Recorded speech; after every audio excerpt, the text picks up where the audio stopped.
Kasus meninggalnya Afif Maulana masih terus bergulir. LBH Padang pun telah melaporkan Kapolda Sumatera Barat atas dugaan pelanggaran etik dalam proses pengusutan kasus meninggalnya Afif Maulana. Lantas seperti apa faktanya? Anda menyaksikan Fakta bersama saya, Tiara. Titik saya berdiri saat ini pemirsa, tepat di atas Jembatan Kuranji, Jalan Bypass KM 09 Kota Padang, Sumatera Barat.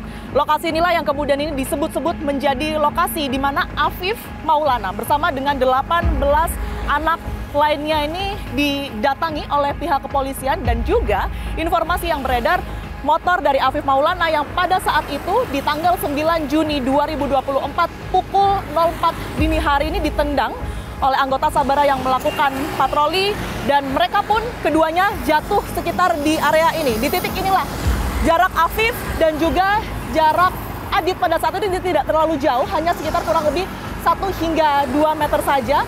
Dan tidak lama kemudian mereka informasinya sempat dibawa ke Polsek Kuranji, yang sebenarnya dari titik saya berdiri saat ini pemirsa tidak terlalu jauh, hanya sekitar kurang lebih 100 hingga 200 meter saja dari jembatan ini. Tetapi kronologi tersebut ini dibantah oleh anggota kepolisian. Mereka menyebutkan tidak pernah menangkap Afif Maulana, dan kronologi versi pihak kepolisian ini adalah Afif dan juga 18 orang lainnya ini diduga akan melakukan tawuran dan terjatuh di area ini. Setelah terjatuh, terdapat anggota kepolisian yang kemudian ini sedang melakukan patroli, hingga mereka akhirnya akan dilakukan penertiban oleh anggota kepolisian. Tetapi karena panik pada saat itu, informasinya Afif ini sempat mengajak Adit untuk melompat ke bawah jembatan ini atau tepat di sungai yang kemudian ini berada di bawah jembatan ini. Anda bisa lihat pemirsa, terdapat perbedaan pandangan antara pihak kepolisian dengan LBH maupun juga keluarga berkaitan dengan meninggalnya Afif, yang dimana disebut sempat mengalami penyiksaan oleh anggota kepolisian. Saya mungkin akan mengajak Anda pemirsa untuk lebih dekat mengetahui di mana titik Afif Maulana diduga melompat ke arah sungai.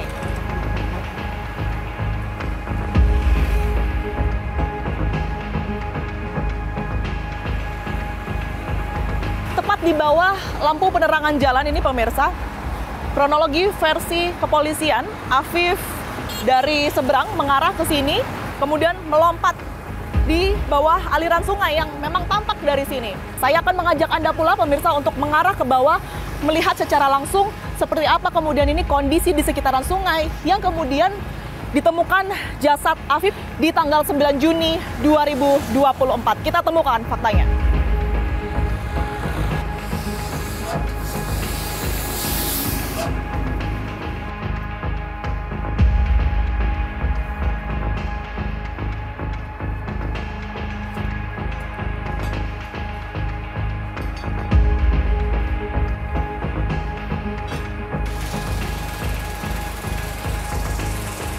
Ya, ini sudah dekat ya. Polis lainnya sudah berada di depan saya saat ini, yang menandakan inilah tempat kejadian perkara ditemukannya Afif Maulana pada pukul 11.55. Disinilah beredar pula ya, pihak kepolisian ini tengah melakukan olah TKP, berupaya untuk kemudian ini mengukur berapa jarak dari atas jembatan Kuranji yang diduga menjadi titik di mana Afif melompat hingga ditemukan jenazah dari Afif Maulana. Tetapi pemirsa, kita harus lihat kembali video tersebut ini diukur tepat di atas lampu penerangan jalan. Tadi kita sudah ke sana, mengarah ke area ini. Padahal kita juga harus ingat bahwa beredar pula video di mana Afif Maulana ini sudah ditemukan oleh warga pada saat itu, dan penemuan jenazahnya berada di tengah sungai ini, atau mungkin di ujung mendekat ke arah polis lain atau garis polisi yang berada di sana. Kita akan cari tahu, dan mungkin saya akan menggambarkan kepada Anda pemirsa bahwa medan yang saat ini saya injak ini semuanya tanah, tidak ada yang berbatuan, ini tanah, dan memang sedikit basah ya, jadi lembek untuk saat ini. Kita akan mengarah ke lokasi di mana Afif ditemukan. Ya, saya hanya bisa menjangkau sampai ujung sini. Di area ini pemirsa setidaknya Beredar video Afif Maulana ditemukan oleh warga dalam keadaan terlentang begitu ya. Ini sekali lagi bukan termasuk sungai yang kondisinya dalam. Di sini terlihat ada bebatuan, kemudian juga dasar dari sungai ini masih terlihat dari titik saya berdiri saat ini. Jika kita lihat temuan luka-luka yang berada di tubuh Afif Maulana, di mana terdapat luka lebam, kemudian juga patahnya 6 tulang rusuk Afif Maulana. Mungkinkah luka-luka tersebut ini diakibatkan oleh Afif yang melompat dari atas jembatan Kuranji, jatuh ke sungai yang sebenarnya tidak terlalu dalam?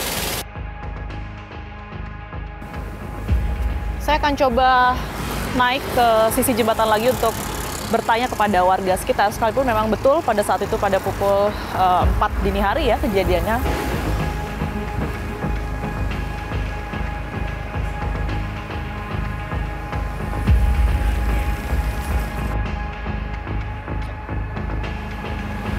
Bapak, permisi, saya Tiara dari Fakta TV Wadia, nggak apa-apa.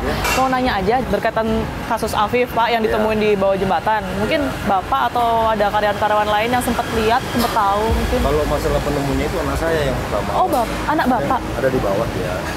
Oh, ada di sini sekarang? Di sini. Yang nemuin pertama kali? Iya. Boleh saya tanya, Pak? Wawancara langsung? Iya. Bentar ya, saya panggil. Oh iya, Pak. Pak siapa tadi, mohon maaf?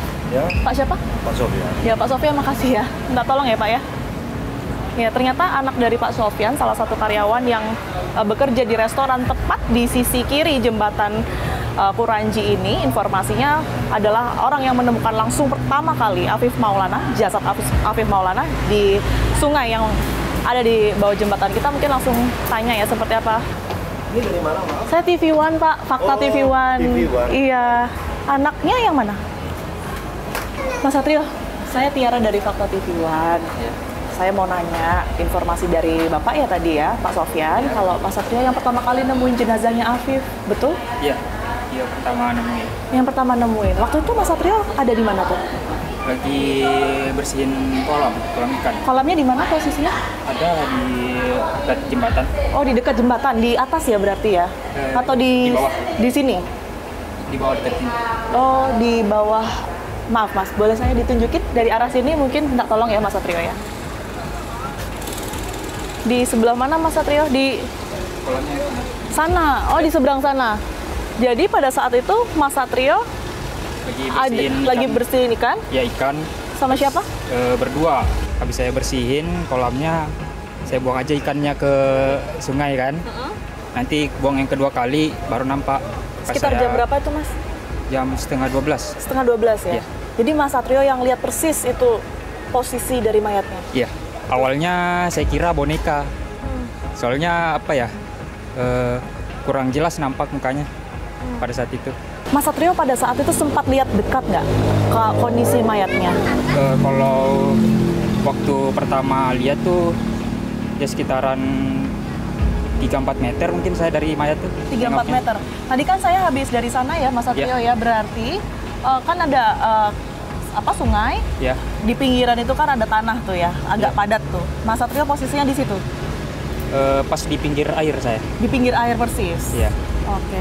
Posisinya, mohon maaf, posisinya pada saat itu mayatnya terlungkup, terlentang? Terlentang. Terlentang. Kondisinya mungkin Mas masih ingat nggak? Rada ingat sih, Fisiknya. soalnya dia tuh belum apa ya, udah bengkak cuman nggak sampai apa dia kan mayatnya.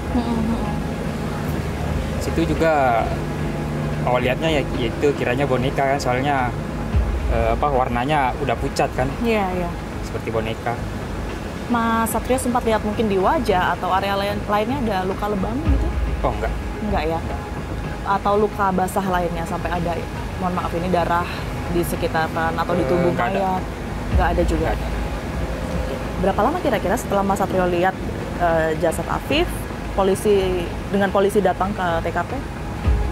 Yes, nggak sampai 15 menitan, 10 menitan mungkin. Habis itu polisi datang ngecek. Apa yang dilakukan polisi pada saat itu? Sempat lihat? Iya, saya berada di situ soalnya.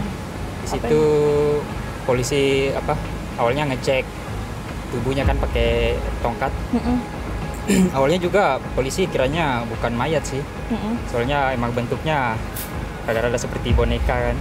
Tapi pas dicek keluar bisa di mulutnya, Dari mulutnya dan keluar gelembung kan, masuk air ke dalam, makanya dipastikan orang. Setelah itu langsung dibawa oleh pihak kepolisian ya? Iya. Dan setelah itu warga udah yang bantu ngangkat, kan ada videonya tuh Mas Satrio, yang bantuin ngangkat jasadnya tuh Mas Satrio juga kah atau semuanya dari pihak kepolisian? Iya, dari pihak kepolisian. Dari pihak kepolisian ya. Nah, pada saat kejadian itu kan informasinya di hari yang sama ya, tapi dini harinya, di sekitar jam 3, jam 4. Ada informasi mungkin Mas? Yang Enggak. Saya soalnya sempat dengar mungkin. Paginya tuh pas saya baru nyampe ke tempat kerja, ada ngomong yang karyawan di atas katanya banyak anak-anak tawuran katanya. Tawuran. Di polsek, tapi kurang tahu juga, saya nggak nengok. Nggak lihat ya. Iya. Informasinya cuma ada anak tawuran aja. Iya, katanya. Baik. Kasih banyak ya Mas Satrio sudah mau bercerita kepada kami. Yang kami kumpulkan tidak ada satupun nama Afif Maulana. Pembubaran itu pengamanan itu. Ya.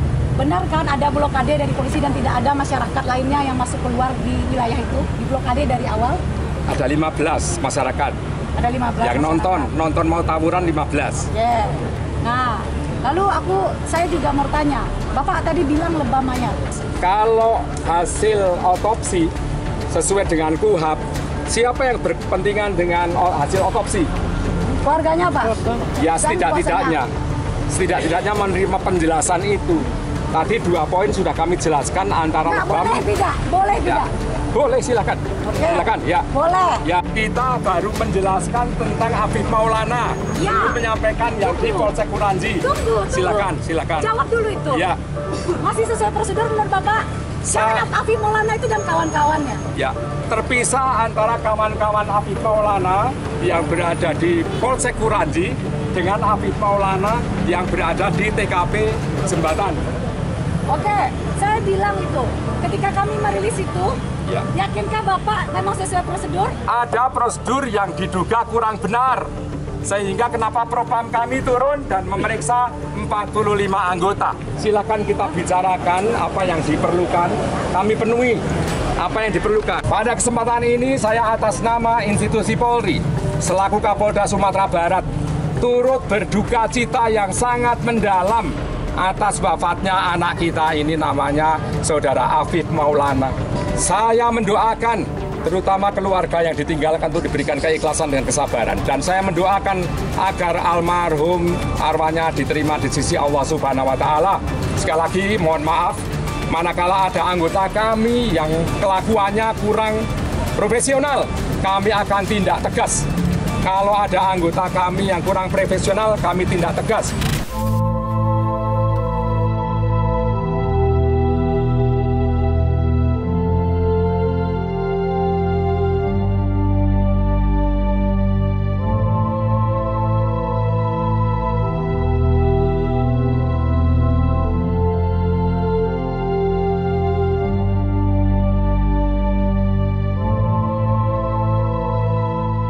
Jadi informasi yang mungkin keluarga atau Bang Riki terima dari saksi-saksi itu adalah Afif ini sebenarnya di mana? Waktu itu sempat dibawa ke Polsek kah? Dibawa. Atau gimana? Dibawa pas di jembatan tuh ada Afif dikerumunin sama polisi. Itu Adit yang lihat atau saksi lain? Saksi lain, saksi yang berdua. Saksi nomor 3 subuh tadi saya dapat. Itu juga ngomong si Afif ini dikerumunin sama polisi. Abang mungkin sempat mendokumentasikan, bikin video. Ada video sama saya. Boleh saya lihat, Bang? Nih, Bang. Atas ini termasuk di 18 orang yang sudah Iya. diamankan polisi itu. Ada fotonya yang pas keluar dari foto ada semua. Saya lihat wajahnya ada juga semua. Tema pasti si Afif yang ceritanya tadi nampaknya dia juga panggil apa sih juga. Tema pasti si Afif yang Jadi apa yang berusaha diceritakan oleh saksi ini, Bang? Saya lihat si Afif ada di polsek. Pas dipukul sama polisi, disiksa tuh. Pas dengar suara orang pingsan, nggak boleh lihat kiri kanan lagi. Dan cerita bahwa Afif lompat dari jembatan itu menurut keluarga juga dan menurut kesaksian para saksi ini Nggak ada Nggak dia benar. melompat, nggak benar. Nggak ada dia melompat. Kalau melompat, Bu, ukuran tinggi itu, Bu, pasti ada yang hancur badannya sedikit, Bu. Patah. Yang polisian nih, Bu, Yang mukul si saksi yang nomor 2 nih polisinya, Bu. Dia lihatin sama saya tuh, Bu. Ini yang apa, Bang? Oh, ini polisi yang pada saat itu terlibat dalam penangkapan. Iya. Karena ini banyak versi ya, antara kronologi yang kemudian sempat beredar, versi keluarga. Keluarga melihatnya kenapa sampai ada cerita yang berbeda ini? Cerita yang berbeda gini, Bu. Mungkin si Apif ini udah dipukul duluan sama polisi dan meninggal. Dicari jalan keluar sama polisi ini lagi, Bu. Kalau si Adit nih ngomong sama polisi, Pak, ada temanku jatuh, Pak. Pasti kalau kita polisi nih, Bu, pasti langsung kita cari ke bawah. Ini enggak, kalau polisi dah tahu, si Adit nih ngomong polisi, Pak, ada temanku jatuh, loncat ke bawah, langsung dicari sama polisi, Bu. Kenapa jam 11 siang baru bilang siapa ngapung? Kejanggalan juga tuh, Bu. Udah dibilang sama Sapif kan, sama si Adit, Pak, temanku lompat. Pasti polisi dicari ya, Bu. Kan udah bilang ada yang lompat. Kenapa baru jam 11 siang? Itu kan cerita yang ada tuh, Bu. Mau hilangin jejak. Kalau besar air kan dihanyut. Hanyut. Itu masuk otaknya tuh. Kan ditaruhnya kayak gitu. Tapi udah jelas saksinya gini, tapi masih diliku-likukan juga jalan itu. Nggak boleh dong, satu janjang patah, satu ganti. Saya liatin aja tuh Kapolda ngomong, Bu. Saya perhatiin monitor juga kan. Pas jatuh, Apif langsung lompat, dia ngomong kayak itu. Yang penyebab jatuhnya siapa? Penyebab jatuhnya kan ditendang sama polisi. Itunya nggak ada dikeluarin sama Pak Kapolda. Jatuhnya aja, penyebab jatuhnya gimana? Karena siapa penyebabnya ditendang sama polisi? Penyebab meninggalnya korban tidak ada dibikinnya. Cuma 0. Cuma dibisikkan sama papanya, tulang rusuk patah 6. Hanya itu aja. Ya, Cuma lisan. Karena patah 6 tulang rusuk menyusuklah ke paru-paru. Robeklah paru-paru, menyebabkan dia kematian itu aja. Sampai sekarang hasil otopsinya tidak ada. Saya mau otopsinya swasparan. Kalau ragu misal saya otopsi ulang. Tapi bukan dari pihak kepolisian. Dibongkar. Dokter ya. Tapi kita harus swasparan, hadirin semuanya. Dokter dari TNI tolong dihadirkan. Biar jelas. Nah, siap dibongkar lagi. Katanya pas nyampe rumah nggak boleh dipoto katanya. Yang Apa yang nggak boleh difoto? Almarhum nggak boleh dipoto katanya. Cuma kalau orang pengen lihat aja wajahnya, kan udah kejanggalan. Alasannya jahitnya masih melembek. Tercopot jahitan itu alasannya. Yang nganter jenazah ke rumah juga ada dari pihak kepolisian? Nggak ada. Nggak ada. Satu pun nggak ada dia. Satu pun nggak ada. Jadi dari keluarga aja, Pak? Iya. Keluarga semuanya. Hari ini keluarga bersama kuasa hukum dan juga didampingi oleh Kontras mendatangi Komnas HAM untuk memberikan keterangan terkait pengaduan kami. Kami sangat berharap ya ketika kemarin seolah-olah Polda Sumbar itu ingin menutup kasus Afif Maulana ini segera mungkin. Dan dari awal kecurigaan itu sudah kami rasakan dan kami merasa ada dugaan kuat obstruction of justice yang dilakukan oleh kepolisian Sumatera Barat dalam tragedi ini. Kita tahu bahwa kasus ini tidak mudah, kasus ini melibatkan banyak polisi diduga sebagai pelaku.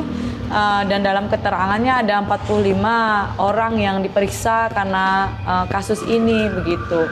Dan ini kasus yang luar biasa di Indonesia di mana polisi tidak menyiksa anak-anak dan itu bukan satu orang yang menjadi korban dan menewaskan satu orang anak dan banyak anak-anak lainnya juga menjadi korban.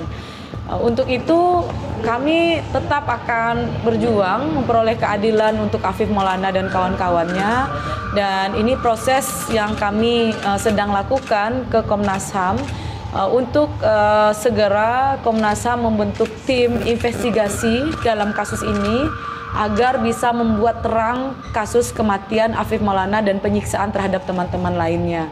Hingga saat ini saya katakan dengan tegas kami dari awal sangat yakin Afif Maulana dan kawan-kawannya disiksa hingga menyebabkan dia mati. Keluarga juga menyampaikan kepada Komnas HAM, keluarga sepakat untuk melakukan ekshumasi atas jenazah Afif Maulana, membongkar kembali kuburan Afif Maulana untuk mengungkap apa yang terjadi sebenarnya terhadap kematian anak kami Afif Maulana. Saya yakinnya anak saya tidak melompat karena tidak ada tanda-tanda di badannya jatuh dari ketinggian. Dan Afif pun tidak pernah tawuran sama sekali, keluar malam pun tak pernah, Pak. Saya sudah sampai di kantor Komnas HAM dan akan menemui Komisioner Komnas HAM untuk mengetahui investigasi yang telah dilakukan Komnas HAM berkaitan dengan kasus meninggalnya Afif Maulana dan juga rencana atau permintaan keluarga untuk melakukan ekshumasi. Kita temukan faktanya. Bang Uli Parulian Sihombing, Bang Uli apa kabar? Sehat ya? Sehat, sehat. Nah, informasi terakhir yang kami terima ini kan memang keluarga sudah menemui langsung Komnas HAM, kemudian juga Komnas HAM sudah membentuk langsung tim investigasi untuk kasus ini begitu. Hasil sementara yang kemudian mungkin sudah dikantongi oleh pihak Komnas HAM ini apa? Pertama kami sedang melakukan investigasi terhadap kasus Afif Maulana dan sebenarnya 17 anak lainnya seperti yang diduga seperti disiksa seperti di sana di Kota Padang seperti. Nah, minggu lalu kami sudah memeriksa keluarga seperti orang tua, kedua orang tua Afif Maulana, kemudian saudaranya seperti. Jadi ada 3 dan 1 kuasa hukum dari LBH Padang.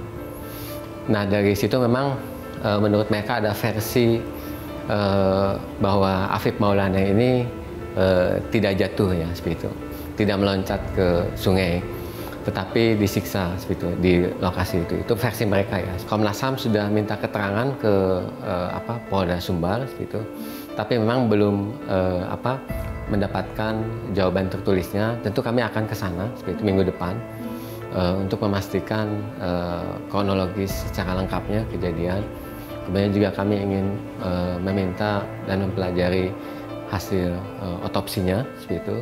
Kemarin kan dari pihak keluarga juga meminta pendampingan ekshumasi ya Bang ya, atau pembongkaran makam Afif Maulana begitu. Tindak lanjutnya hingga saat ini seperti apa Bang Uli? Betul, kemarin ketika kuasa hukum dari keluarga Afif Maulana dan keluarga Afif Maulana mendatangi Komnas HAM, ada harapan dari mereka agar adanya ekshumasi seperti itu. Tentu Komnas HAM akan menyampaikan itu kepada Polda Sumatera Barat dan memang berdasarkan aturan hukum dalam ini Kitab Undang-Undang Hukum Acara Pidana untuk pembongkaran makam artinya ekshumasi ya bahasa masyarakat itu kalau menurut KUHAP itu kewenangan dari kepolisian. Nah, itu ada alasan-alasan yang harus objektif itu. Nah, Komnas HAM sendiri belum mempelajari hasil otopsinya seperti itu dari Afif Maulana ini. Termasuk pemeriksaan terhadap 17 anak lainnya tadi ya. Artinya belum ada satupun juga saksi dari 17 tersebut yang dimintai keterangan oleh pihak Komnas HAM. Akan berproses ke depannya sekalian dengan datangnya Komnas HAM ke Padang nanti. Untuk yang 17 remaja itu kami sudah mendalaminya dengan kuasa hukum. Tetapi memang kami ingin juga bertemu dengan mereka, ke-17-nya itu. Tentu kami apresiasi apa yang dilakukan oleh Polda Sumatera Barat, sudah melakukan pemaparan kasus, gitu. Kemudian juga sudah ada transparansi ya bahwa ini ada pelanggaran etika. Kami apresiasi itu. Ya, itu juga yang kemudian diharapkan oleh pihak keluarga maupun juga masyarakat Indonesia ya Pak ya, untuk membuka kasus ini setransparan mungkin. Terima kasih banyak Bang Uli telah bergabung bersama kami. Ya.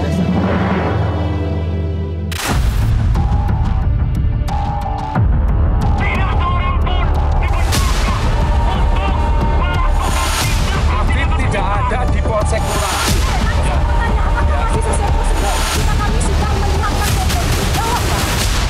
Jadi terkait dengan pelaporan kepada Bapak Kapolda yang dilaporkan oleh keluarga korban, jadi tanggapannya dari Bapak Kapolda siap menghadapi laporan tersebut. Ya, ini disampaikan pada saat tadi pagi kebetulan Bapak Kapolda menerima audiensi dari LPSK.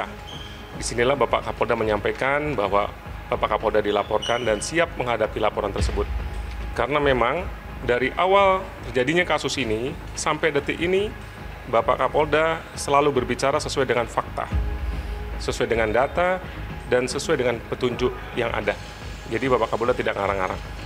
Kemudian, biar rekan-rekan tahu bahwa Mabes Polri juga saat ini sudah menurunkan asistensi. Ya. Jadi mulai dari Divisi Propam Polri sudah menyertai lebih dulu ketika mulai rame-ramenya masalah ini, kemudian dari Pusdokes Polri juga sudah turun untuk mengecek hasil otopsi yang sudah dilakukan. Kemudian juga kemarin dari Itwasum Polri juga sudah turun untuk melakukan asistensi, kemudian disertai dengan Bareskrim. Jadi ini membuktikan kepada kita semua bahwa Polri serius menangani kasus kematian Afif. Ya, jadi saya ulangi lagi bahwa Polri di sini membuktikan bahwa Polri serius dalam menangani kasus kematian Afif. Wanan terkait permintaan pihak keluarga untuk ekshumasi gimana, Wan? Ya silakan aja. Silakan aja. Kalau memang mereka mau menuntut seperti itu silakan. Pak, itu haknya mereka. Selain Arif, Pak, ada nggak Pak? Ada majalah yang diperiksa terkait kematian Arif di jembatan? Oh ada. Berapa orang? Tentu yang sudah kita periksa sebanyak 13 orang yang sudah kita amankan di Polsek. Itu menerangkan semua bahwa Afif tidak ada di Polsek pada saat kejadian itu. 13 yang diamankan itu Pak ya? Dari 18 ya. Yang di atas jembatan Pak, ada berapa orang Pak? Di atas jembatan yang sudah dibawa ke Polsek itu. Anak-anaknya ada Pak yang diperiksa? Apa? Yang di antara di jembatan itu selain Adit, ada nggak Pak anak-anak atau remaja tersebut yang diperiksa Pak yang berada di jembatan? Ya, yang 18 itu kan dari jembatan, bukan dari mana-mana. Saya akan menemui Ketua Umum YLBHI Muhammad Isnur untuk mengetahui apa langkah YLBHI ke depannya dalam pendampingan kasus meninggalnya Afif Maulana. Kita temukan faktanya. Ketua YLBHI Muhammad Isnur sudah bersama saya saat ini. Mas Isnur, terima kasih atas waktunya untuk fakta. Terima kasih Mbak Tiara. Ya, masih menyoroti mengenai kasus meninggalnya Afif Maulana, Mas Isnur. Kemarin kan terakhir informasinya YLBHI sudah melakukan audiensi ya dengan LBH Padang, begitu. Ya, mereka bagian dari kami. Ya, nah itu kan kemarin juga sudah ada pelaporan ke Mabes Polri, Ya, kemudian juga diterima oleh Komnas HAM begitu pelaporannya. Apa yang terbaru dari pengembangan kasus ini, Mas? Yang terbaru adalah sebenarnya kita sangat kecewa dengan statement dari Kapolda yang katanya menutup perkara. Ini seolah-olah menutup jalan atau peluang untuk keadilan atau bagian dari tidak menjadi bagian membuat terangnya perkara.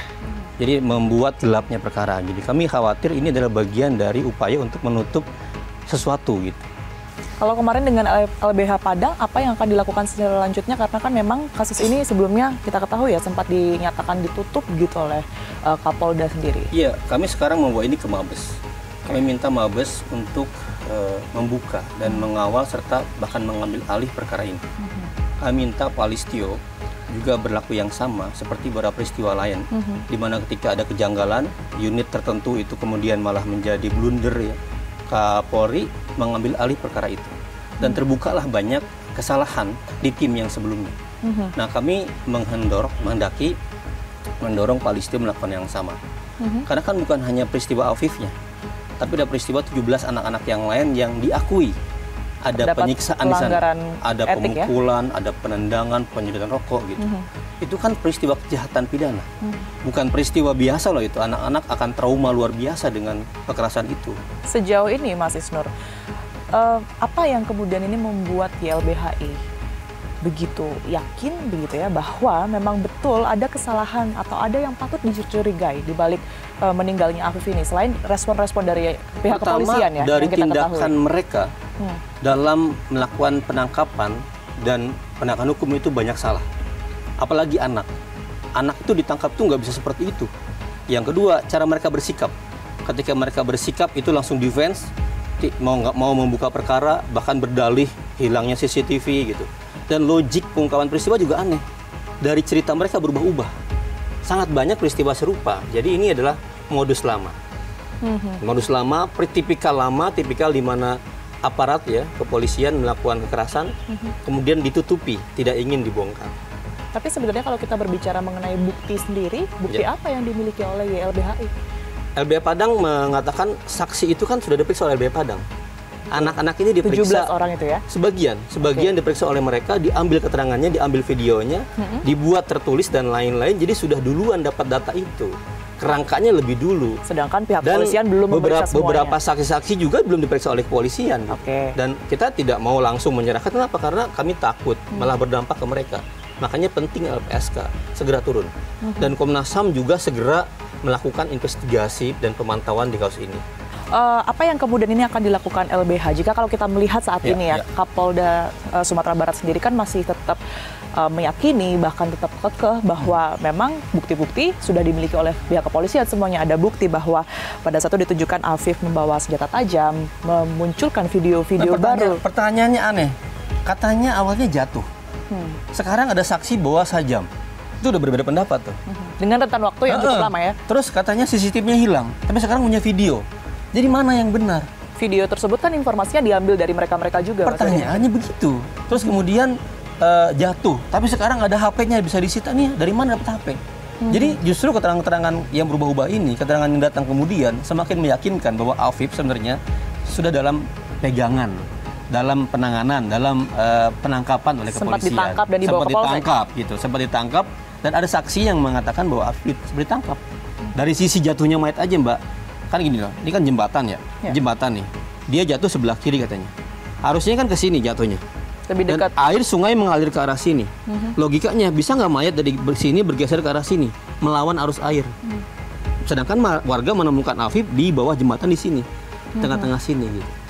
Nah itu menjadi banyak pertanyaan dan warga kita rakyat itu sudah sangat sering mendengar melihat ada banyak penanganan kasus yang sebenarnya malicious, penuh dengan pelanggaran. Tadi Anda menyebutkan memiliki bukti karena sudah datang saksi-saksi. Ada saksi yang dimiliki oleh LBH Padang dan keluarga, tapi belum diperiksa. Apa keterangannya, Mas Isnu? Saksi yang mengetahui bahwa Afif ditangkap itu bersama-sama. Mendengar atau melihat langsung? Melihat langsung mereka. Melihat langsung Afif mengalami penyiksaan? Mengalami, ditangkap, dikerubungi, dibawa ke Polsek seperti itu. Yang saya dengar seperti itu. Ada berita mengenai keluarga ini akan melakukan otopsi ulang dan juga ekshumasi. Pertanyaannya kalau jatuh dari jembatan setinggi 12-20 meter, apakah yang patah hanya langsung sebelah kiri saja? Jadi yang terdekat ini pihak keluarga dan juga didampingi oleh YLBHI maupun juga LBH Padang akan melakukan yang pertama ini ekshumasi dulu. Ya kita mendorong pertama tim penyidiknya yang membukanya itu tim yang berbeda. Tim yang kemudian akan punya pendekatan baru yang disebut oleh Pak Kapolri Scientific Crime Investigation, pendekatan berbasis saintifik. Nah kita sebenarnya masyarakat berharap ya Kapolri tegas terhadap bentuk-bentuk penyimpangan, bentuk-bentuk upaya ya penyelewengan seperti ini. Berkaitan dengan pelaporan terhadap pelaporan Kapolda Sumatera Barat begitu ke kalau tidak salah ke Propam. Ke Propam. Ini seperti apa? Iya, Propam kan akan memeriksa sejauh mana peristiwa-peristiwa itu. Tapi sudah dilayangkan kemarin ya berarti? Iya, sudah diterima. Dan Propam saya berharap bisa memeriksa dan membongkar keseluruhan. Kalau dari LBHI sendiri, apakah sudah ada komunikasi yang kemudian dijalin dengan Kapolda Sumatera Barat? Tidak, tidak ada. Tidak ada ya? Tapi kami berkomunikasi dengan pihak-pihak, baik yang Komisi 3, dengan Komnas HAM, dengan KPAI, LPSA, kita berkomunikasi. Baik, terima kasih banyak atas waktunya untuk fakta. Kita temukan fakta selanjutnya. Dari 18 yang diamankan di Polsek Kuranji, itu tidak satu pun Afif dibawa ke sana. Sehingga kalau ada informasi penganiayaan di Polsek Kuranji itu terjadi, padahal Afif Maulana tidak ada di situ.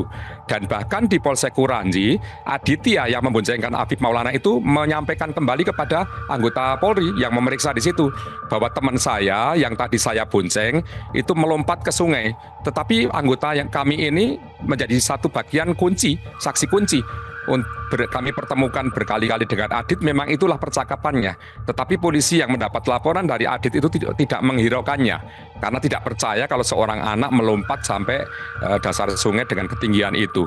Itu yang menguatkan kami bahwa tidak terjadi penganiayaan terhadap saudara Afif Maulana, tetapi menceburkan ke sungai setelah dia jatuh dari motornya, itu mungkin yang terjadi. Seperti apa pandangan atas kasus meninggalnya Afif Maulana? Saya akan menanyakan langsung kepada Wakapolri tahun 2013-2014, Komjen Pol Purnawirawan Ugroseno. Kita temukan faktanya. Saya ingin Anda menyoroti mengenai kasus meninggalnya Afif Maulana, Pak Ugro, yang saat ini masih terus dibahas. Bahkan kemarin informasinya Kapolda Sumatera Barat ini sebenarnya sempat menutup kasus ini, yang pada akhirnya dinyatakan bahwa kasus masih terus dibuka begitu ya, karena dari keluarga dan juga LBH ini menemukan sejumlah kejanggalan. Afif ini diduga sempat mengalami adanya kekerasan dan juga penyiksaan seperti 17 orang lainnya, Pak, yang memang sudah diakui pula oleh Polda Sumbar. Apa yang bisa Pak Ugro soroti dari kasus ini? Iya, yang pertama tadi kalau Pak Kapolda menyatakan kasus sudah ditutup ya. Maksudnya ditutup itu kan harus dijelaskan. Berarti sudah dilakukan penyelidikan, penyidikan, kemudian mungkin alat bukti, ya kan? Nah, kalau tidak ditemukan, kemudian digelar mungkin, habis itu SP3. Ditutup ini dalam rangka secara yuridis kan nggak jelas nih. Jadi jangan sampai nanti rekan-rekan mahasiswa masyarakat menilainya, oh berarti ini bukan ditutup tapi ditutup-tutupi, itu yang bahaya di situ. Kalau dari Kapolda kan ini sebenarnya sudah begitu yakin bahwa Afif Maulana akan melakukan tawuran dan kemudian ini meninggalnya karena lompat dari jembatan ke sungai. Ini berdasarkan satu keterangan saksi atas nama Adit begitu yang pada saat itu memang diketahui membonceng korban Afif Maulana ini. Tapi kalau Anda melihat Pak, apakah bisa instansi Polri ini menarik kesimpulan begitu hanya berdasarkan satu keterangan saksi, sementara untuk saksi-saksi lainnya ini sebenarnya belum selesai untuk diperiksa berkaitan dengan meninggalnya Afif Maulana ini? Kalau dikatakan akan melakukan tawuran ini kan saya tidak tahu ya di kepolisian apakah ada alat pendeteksi untuk membaca akan melakukan tawuran seperti itu ya. Jadi kata-kata akan melakukan tawuran itu kata-kata yang tidak bisa diprediksi. Saya rasa ya statement seperti itu perlu ditarik kembali lah supaya itu tidak menjadi bahan omongan yang kurang baik di masyarakat itu. Bagaimana jika keterangan kepolisian ini menyebutkan bahwa salah satu bukti adanya tawuran pada hari itu adalah keberadaan senjata tajam, Pak? Senjata tajam ini ada di TKP, yang menemukan siapa? Kan harus jelas nih. Kemudian yang meletakkan senjata tajam ini di TKP siapa? Kan harusnya jangan, kalau misalnya ada senjata tajam di TKP, mungkin dugaan ada kelompok anak muda di situ. Ya perlu satu-satu diamankan. Kamu bawa senjata tajam? Enggak, Pak. Kamu enggak. Ya udah nggak bisa dibuktikan. Tapi kalau kamu, ya Pak ada, mana senjatamu? Diambil satu-satu, itu senjatamu. Tapi kalau dari sekitar TKP ditemukan senjata tajam, kemudian disita semua, ini membuktikan akan dipakai tawuran dari mana kan gitu.